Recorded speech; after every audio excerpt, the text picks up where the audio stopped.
بسم اللہ الرحمن الرحیم نحمده ونصلی علی رسولہ الکریم اما بعد فاعوذ باللہ من الشیطان الرجیم بسم اللہ الرحمن الرحیم۔ اگر کسی کا گھر نہ ہو تو گھر اس کو کیسے ملے گا؟ نبی پاک صلی اللہ علیہ وسلم کی دعا مبارک ہے، آپ نے فرمایا وضو کے درمیان کی دعا جو ہے اللہم اغفر لی ذنبی ووسع لی فی داری وبارک لی فی رزقی، سبحان اللہ۔ اللہم اجعلنی من التوابین واجعلنی من المتطہرین۔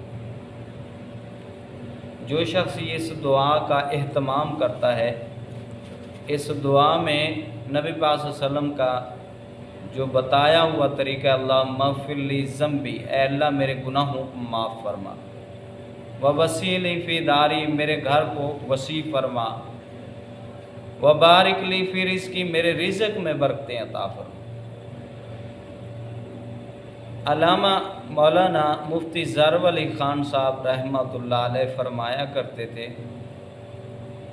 کہ میرا گھر نہیں تھا، ایک دن میں کلفٹن میں جاتا ہوں، اور کلفٹن جو ہے سمندر کے کنارے میں جب سیر کرنے کے لیے جاتا ہوں، وہاں سمندر کے کنارے پر ایک کوٹھی بنی ہوئی تھی، اور میں دھوپ جو ہے سیک رہا تھا، لیکن دھوپ دیوار کے پاس آ رہی تھی۔ میں دھوپ سیکنے کے لیے بیٹھ جاتا ہوں تو اوپر سے آدمی مجھے دیکھ رہا تھا چھت سے، وہ کہتا ہے ادھر سے ہٹ جاؤ۔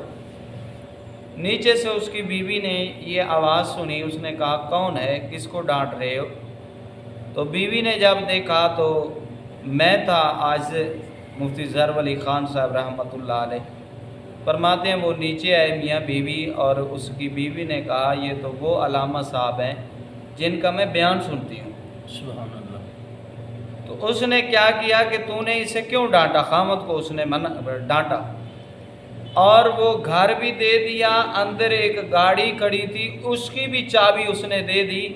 مفتی صاحب فرمایا کرتے تھے مجھے اللہ نے اگر یہ گھر دیا ہے اور یہ گاڑی دی ہے تو اس دعا کی برکت سے دی ہے، اللہم اغفر لی ذنبی ووسع لی فی داری وبارک لی فی رزقی، اللہم اجعلنی من التوابین واجعلنی من المتطہرین۔ اے اللہ مجھے توبہ کرنے والوں میں سے بنا دے اور پاک صاف رہنے والوں میں سے بنا دے۔ اللہ پاک ہمیں عمل کرنے کی توفیق دے۔